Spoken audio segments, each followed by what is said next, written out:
Hi అండి. అందరికీ నమస్తే. Welcome to Dasari vlogs. అందరూ ఎలా ఉన్నారండి? అందరూ బాగున్నారా? అందరూ బాగుండాలని, ఆరోగ్యంగా ఉండాలని మనస్ఫూర్తిగా కోరుకుంటున్నాను. ఎవరైతే మన ఛానల్‌ని ఫస్ట్ టైం చూస్తున్నారో మన వీడియోస్ కనుక మీకు నచ్చినట్లయితే లైక్ చేయండి, కామెంట్ చేయండి. మీకు కొంచెం అన్నా హెల్ప్ అవుతాయి అనుకుంటే మన ఛానల్‌ను సబ్స్క్రైబ్ చేసుకోండి. ఇదిగోండి ఇంకా ఈరోజు మార్నింగ్ అయితే కొన్నైతే ఇలా గ్రేప్స్ ఉన్నాయన్నమాట. ఇంకా అవైతే జ్యూస్ చేద్దామని ఇదిగోండి ఈ గ్రేప్స్ ఎక్కువసేపు కడిగి ఇలా పక్కన పెట్టాను.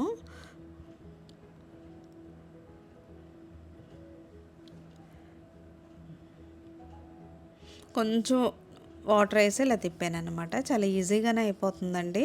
చాలామంది అయితే ఇంకా అడుగుతున్నారు అంటే మేము ఈ కుక్వెల్ బ్లెండర్ కొనొచ్చా లేదని. నేనైతే వాడుతున్నాను కదండి. మనం కొని కూడా ఒక 6 నెలలు అవుతున్నట్టుంది. అయితే నా మిక్సీ కూడా పాడైంది నాకు. ఇంకా అన్నీ ఇందులోనే వాడుతున్నాను. చాలా బాగుంది. మీరు కూడా ఒకలా కావాలి అనుకుంటే డిస్క్రిప్షన్లో లింక్ అయితే పెట్టాను, మీరు కూడా తీసుకోండి. ఇప్పుడైతే ఆఫర్స్ కూడా నడుస్తున్నాయి కదా, మనకైతే కొంచెం తక్కువగానే వస్తుంది. ఇంకా తర్వాత అయితే ఇదిగోండి ఇంకా జ్యూస్ తాగేసినాక ఈరోజు బ్రేక్ఫాస్ట్ అయితే ఇడ్లీ అనమాట. అయితే కొంతమంది అయితే మీరైతే మీ పిల్లలు తింటున్నారు కాబట్టి చేసుకుంటున్నారంటే, మాకైతే ఇంట్లో అందరూ ఒప్పుకోరంటారు. సరే ఇడ్లీనే వేసుకున్నామండి. ఇడ్లీ పిండితోనే నేనైతే ఈరోజైతే ఇదిగోండి ఒక కప్పు ఓట్స్ తీసుకున్నాను కదా, అవైతే కొద్దిగా దోరగా లో ఫ్లేమ్లో పెట్టి దోరగా వేయించి పొడి చేశాను. మామూలుగా ఇడ్లీ పిండిలోనే అది కలిపేశాను అనమాట. మనం ఏదైతే ఓట్స్ తీసుకున్నామో అది, అందులో ఒక గుప్పుడు క్యారెట్ తురుము, కొంచెం కొత్తిమీర, నేనైతే ఇంకా పచ్చిమిరపకాయలు అవి వేయను అనమాట. ఇడ్లీలో అవి వేస్తే అంతగా నచ్చదు. ఓట్స్ పొడేసాం కాబట్టి ఇదిగోండి కొద్దిగా నీళ్లు పోసి చక్కగా ఇలా మనం కలిపేసుకొని ఒక్క అరగంట పక్కన పెట్టుకున్నామంటే ఓట్స్ కూడా చక్కగా నానతాయి అన్నమాట. ఓట్స్లో కూడా మంచి ఫైబర్ ఉంటుంది. అందరూ కలిసి ఒకటే బ్రేక్ఫాస్ట్ చేసినప్పుడు షుగర్ ఉన్న వాళ్ళైనా కొంచెం బరువు తగ్గాలి అనుకునే వాళ్ళైతే హెల్తీగా అయితే చక్కగా ఇలా ఓట్స్ ఇడ్లీని అయితే మీరు ప్రిపేర్ చేసుకోండి. చట్నీలో అయితే నేను ఎక్కువగా కరివేపాకు వేస్తాను ఎప్పుడు కూడా. అదైతే మన హెయిర్ గ్రోత్కి చాలా హెల్ప్ అవుతుంది. టేస్ట్ కూడా చాలా బాగుంటుంది. ఆయిల్ కొంచెం వేసుకుందాం, ఎందుకంటే 2 లీటర్లు నెల రావాలి మనకి. ఇదిగోండి పల్లీల చట్నీలో నేను చింతపండు అయితే వేయను. చింతపండు వేస్తే బాగుంటుంది కానీ టేస్ట్ ఎందుకో ఏదో కొంచెం పుల్లటి తేనుపుల్లాగా వస్తాయని చెప్పి వేయను అనమాట. కొద్దిగా అయితే ఈ పుట్నాల పప్పు కూడా వేసాను. కొద్దిగా ఆయిల్లో ఈ కరివేపాకు పప్పులన్నీ గ్రైండ్ చేసేసి చక్క ఇలా మిక్సీ చేస్తే ఇదిగోండి చక్క గ్రీన్ చట్నీ. దీనికి తాలింపు కూడా అక్కర్లేదు, చాలా బాగుంటుంది. విడిగా కరివేపాకు అయితే పిల్లలు కూడా ఎవరు తినరు. ఇలా చేసి చూడండి. నేనైతే ఇలా చట్నీ చేసినప్పుడు ఎక్కువగా కరివేపాకు వేస్తాను. ఒక ప్లేట్ అయితే మామూలుగా ఇడ్లీ పిండి ఎలా చేస్తామో మనం అలాగే చేశాను. ఒక ప్లేట్ అయితే మామూలుగా పెట్టేశాను.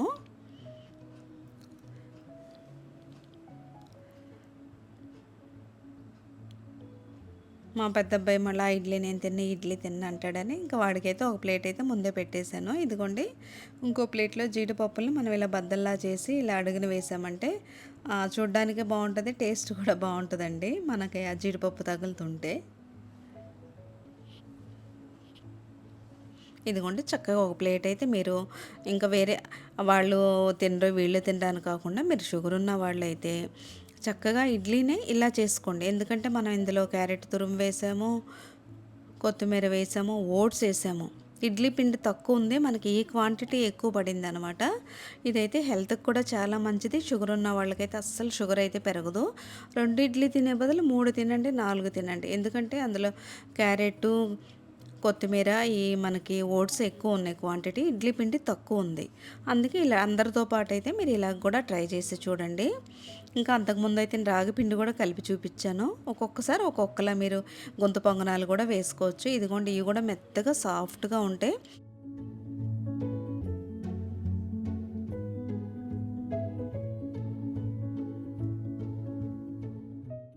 తర్వాత అయితే ఇంకా లంచ్లో అయితే ఇదిగోండి తోటకూర ఫ్రెష్గా ఉందని చెప్పి తోటకూర తీసుకొచ్చాను. ఒక్కోసారి ఏంటంటే ఆకులు నిండా కన్నాలు కన్నాలు ఇలా ఎక్కువ పాడైపోయిందో వస్తుంది. అందుకనే చెప్పి ఇదిగోండి ఈ ఆకు మధ్యలో వచ్చింది. ఈ ఆకుని ఏమంటారో కూడా నాకు గుంటగరగరాక ఏదో అంటారు. తీసి పక్కన పెట్టాను, అదైతే వేయలేదు. ఇంకా తోటకూర నీట్గా క్లీన్ చేసుకొని కడిగేసి ఇదిగోండి ఇలా పక్కన పెట్టాను. పక్కన పెట్టేసి నేను నీట్గా ఇదిగోండి ఈ స్ట్రైనర్లో వేస్తే నీళ్ళు కూడా చక్కగా వెళ్ళిపోతాయి.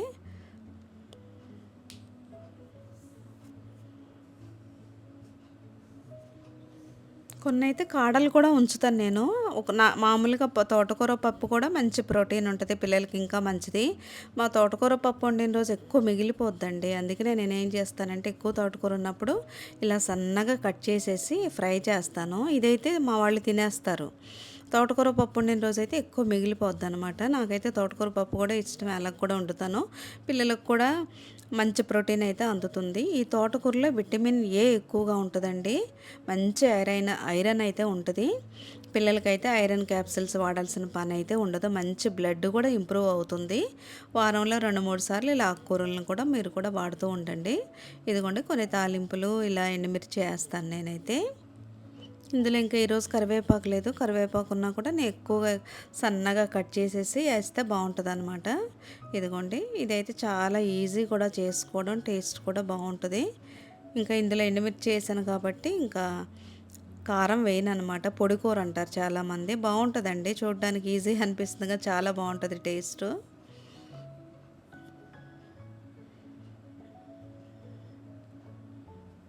తోటకూరలో టమాటా వేసి చక్కగా పులుసులా చేసినా కూడా బాగుంటుందండి. ఇంకా మా వాళ్ళు అవేం తింటారు, ఇవి ఫ్రై ఒక్కటే తింటారని చెప్పి నేను తోటకూర ఫ్రై చేసినాక ఇదిగోండి నేనైతే కొన్ని అయితే ఇది ఇద్దరికి సరిపోతుందండి. ఒక కప్పుతో మనం ఇలా బ్రౌన్ రైస్ తీసుకుంటే చెప్తున్నాను కదా 3 కప్పులు నీళ్ళు 3 గంటల ముందు నానబెట్టేసుకోండి. పొద్దున పూట బ్రేక్ఫాస్ట్ అవ్వంగానే మనం రైస్కి ఎంత ఎంత కావాలనేది చూసుకుంటాం కదా. ఇదిగోండి ఇవన్నీ లూజ్ అయిపోయినప్పుడు ఎప్పటి నుంచో స్క్రూ డ్రైవర్ పెట్టుకుందాం అనుకుంటున్నాను. ఈ చాకుతోనే నేను అలా ఫిట్ చేసేస్తాను ఒక్కొక్కటి.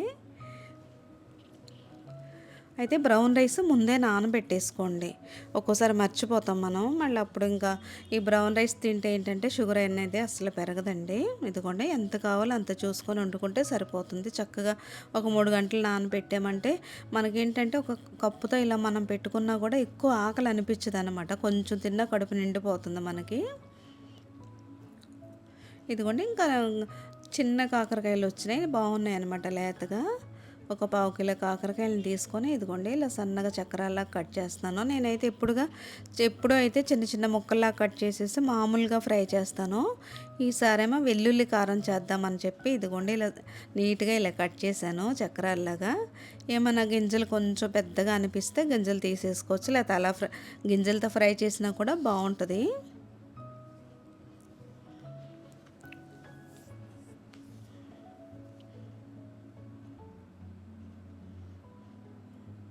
మా పిల్లల్ని కూరగాయలు తెమ్మన్నా తోటకూర, కాకరకాయలు ఇలాంటివే తీసుకొస్తారండి. ఇదిగోండి కాకరకాయలు అయితే చిన్నప్పటి నుంచి కూడా అలవాటు. పిల్లలకి మనం అలవాటు చేసామంటే ఇంకా పెద్దయినా కూడా మేము తినంగినం మేము చాలాసార్లు ఎక్కువగా కాకరకాయలు వండుతాను నేను. అయితే ఈ వెల్లుల్లి కారంలోకి అయితే ముందు కాకరకాయలు ఫ్రై చేయాలి కాబట్టి కొంచెం ఆయిల్ ఎక్కువై పట్టుద్ది.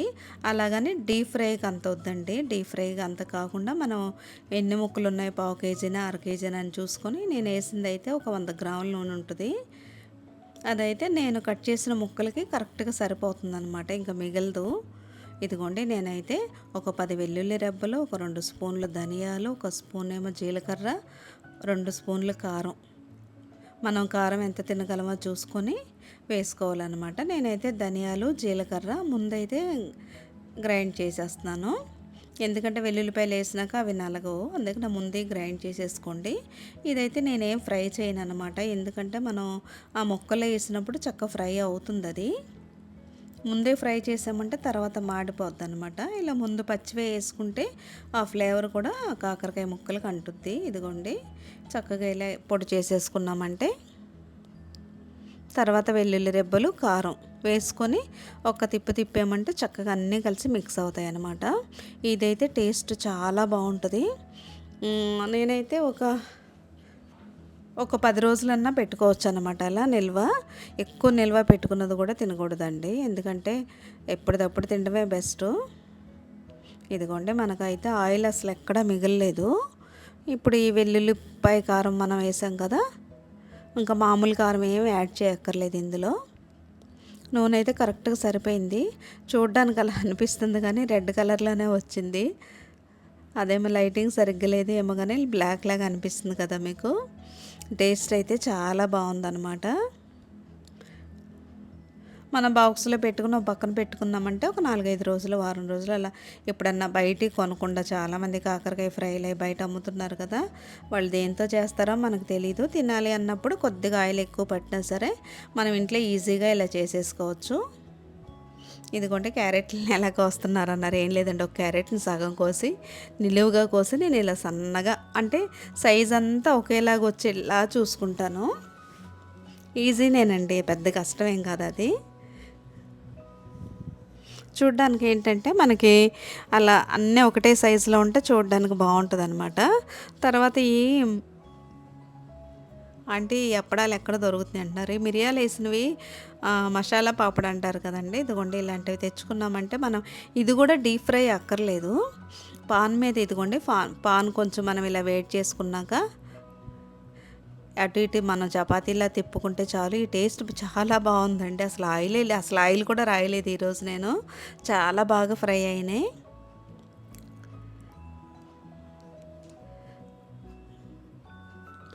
ఆయిల్లో వేయించిన అప్పడాలు తిన్నా ఒకటే దాహం ఉంటుంది చూడండి. ఎంతసేపు మనకి నోరు ఇలా పెడసగట్టుకుపోయినట్టు అయిపోయి నేను ఎంతసేపు నీళ్లు తాగాలనిపిస్తుంది ఆయిల్ ఫుడ్ ఎక్కువ తిన్నప్పుడు. ఇలా మనమైతే ఆయిల్ లేకుండా ఒక్కోసారి ఇలా కూడా ట్రై చేయండి, బాగుంది.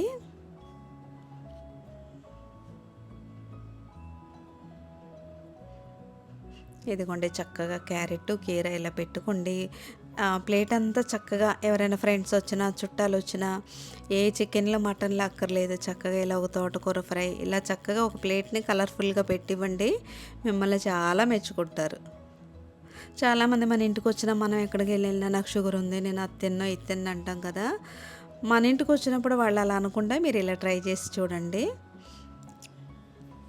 ఇదైతే టేస్ట్ బాగుంటుంది, మనకైతే మంచి హెల్దీ ఫుడ్ అనమాట. ఇదిగోండి పెరుగులో నేను బీట్రూట్ తురిమింది వేసాను. అంతకుముందు కూడా మనకు కామెంట్ చేశారు, ఆంటీ పెరుగు ఏంటి పింక్ కలర్లో వచ్చింది. తెలియని వాళ్ళు అయితే ఇదేదో ఐస్ క్రీమ్ కూడా పెట్టుంటారు అనుకుంటారు. చూడండి మంచి పింకిష్లో వచ్చింది పెరుగు. ఇది తింటే భలే టేస్ట్ బాగుందండి. మా పాపకి ఇష్టం అనమాట. నేను కూడా మొన్న ఒక 2 స్పూన్లు తిని చూస్తే చాలా బాగుంది.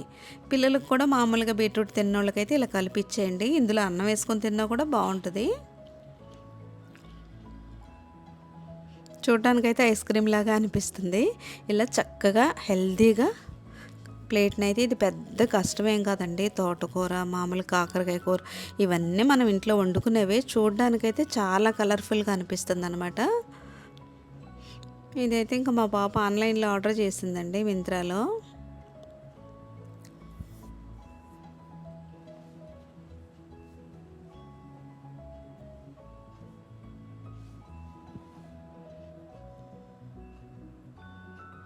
ఇది చిన్న కప్పు కూడా కాదు, చిన్న సాసర్లా వచ్చిందనమాట.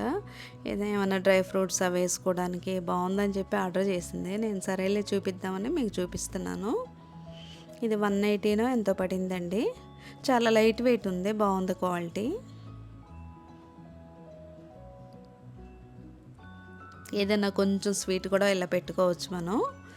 సరే అండి, నిన్న మీకు చూపించాను కదా ఈ గోధుమలు ఇవన్నీ ఎండేసినాయి. 2 రోజులు ఎండబెట్టాను.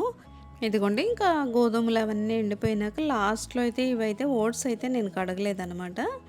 ఇందులో ఇప్పుడు కలిపేస్తాను ఇవి. ఎందుకంటే అవి కలిపేసి కడిగినాక నీళ్ళల్లోకే ఎక్కువ వెళ్ళిపోతున్నాయి. ఇంకా వేస్ట్గా ఎందుకులే అని చెప్పి ఇంకా ఇలాగే వేసేసాను. లాస్ట్ టైం కూడా ఇలాగే వేసాను నేను. ఇదిగోండి ఒక 1/2 కేజీ ప్యాకెట్ అనమాట. 2 కేజీల గోధుమలోనూ మనం మీకు చూపించాను కదా, అన్నీ 100 గ్రాములు 100 గ్రాములు చొప్పున వేసాను. ఇవైతే ఇంకా పిల్లల్ని పంపిస్తే వాళ్ళు ఏది ఇస్తే అదే పట్టుకొస్తారండి. నేనైతే ఎదురుగా నుంచొని దెయ్యంలా చూస్తాను. ఎందుకంటే మనం అంతకుముందు కూడా మనం ఎంత కష్టపడి ఇంత చేసి పిండి ఇచ్చామనుకోండి, కొంతమంది ఏం చేస్తారంటే వాళ్ళు పిండి మరలోళ్ళు వాళ్ళ దగ్గర ఉన్న పిండి మనకిచ్చి మంద పక్కన పెట్టేస్తారు. ఎంత శ్రమ పడి ఎందుకని చెప్పి నేను పిల్లలతో మా పెద్ద బాబుతో నేనే వెళ్ళాను ఈరోజు. ఇదిగోండి ఇంకా ఇదైతే మల్టీగ్రెయిన్ గోధుమ పిండి పట్టించేసాను. ఇది ఎప్పుడైనా మనకి పిండి మరలు పట్టించినాక మూత అలా గట్టిగా బిగించేయకుండా కొంచెం లూజ్గా తెచ్చేసుకోండి ఇంటికి. ఇదైతే పిండి అంతా ఇదేమో జొన్న పిండి. జొన్నలు చూపించాను కదా మీకు, ఎల్లో కలర్ జొన్నలు. పచ్చ జొన్నలను కొద్దిగా తెల్ల జొన్నలు కూడా కలిపాను ఆ రోజు. ఇదిగోండి 2 పిండిలు ఒకేలాగా అనిపిస్తాయి అని చెప్పి నేనైతే అంటే తేడా తెలుస్తుంది. ఇది పసుపచ్చ రంగులో ఉంది, ఇదేమో కొంచెం తెల్లగా ఉంది. ఓట్స్ చాలామందికి ఏంటంటే డౌటు, మా మల్టీగ్రెయిన్ పిండి ఇలా బ్రౌన్గా వస్తుంది కదా, నేను ఓట్స్ ఎక్కువ వేస్తున్నాను కదండి, అందుకనే పిండి నాకు తెల్లగానే వస్తుంది. ఓట్స్ వేయడం వల్ల ఏంటంటే మనకి మంచి ఫైబర్ ఉంటుంది, టేస్ట్ చాలా బాగుంటుంది. దాంట్లో మన గోధుమ పిండి అట్టన్నా వేసుకోవచ్చు, లేకపోతే చపాతీ, పుల్కా, పూరి అన్నీ నేను దాంతోనే చేస్తాను. ఇదిగోండి స్టిక్కర్స్ కూడా ఇలా అంటించేసుకున్నామంటే ఇంకా మనకు కన్ఫ్యూజ్ కూడా ఉండదు అసలు.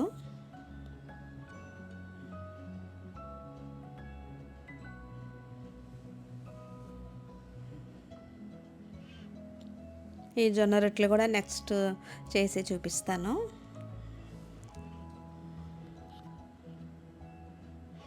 ఇంకా ఇదంతా అయిపోయినాక మొన్న అయితే నేను స్వీట్ అయితే చేశానండి.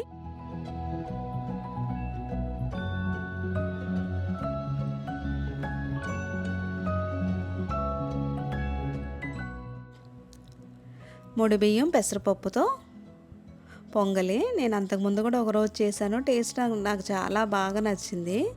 సరే అని చెప్పి మళ్ళీ కొద్దిగా చేశాను అనమాట ఈరోజు. ఎక్కువ కాదండి, ఒక 2 స్పూన్లు బియ్యం, 2 స్పూన్లు పెసరపప్పు వేసుకుంటే చక్కగా నలుగురికి వస్తుంది అనమాట.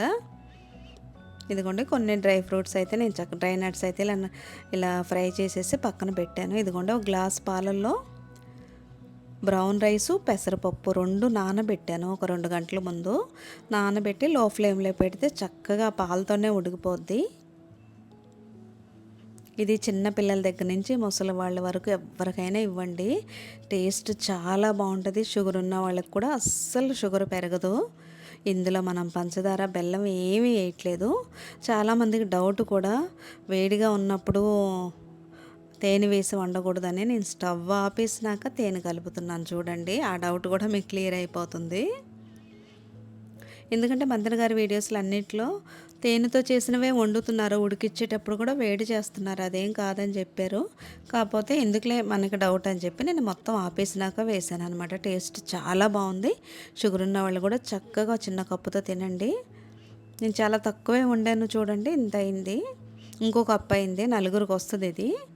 ఈ స్వీట్ అయితే చాలా చాలా బాగుంది. మీరు కూడా ఒకసారి ట్రై చేసి చూడండి. ఇదండి ఈరోజు వీడియో అయితే. ఈ వీడియో మీకు నచ్చింది అనుకుంటున్నాను. నచ్చితే లైక్ చేయండి, కామెంట్ చేయండి. మీకు కొంచెం హెల్ప్ అవుతుంది అనుకుంటే మన ఛానల్ని అయితే సబ్స్క్రైబ్ చేయండి. రేపు నెక్స్ట్ ఇంకో మంచి వీడియోతో మళ్ళీ కలుద్దాం. బాయ్ అండి.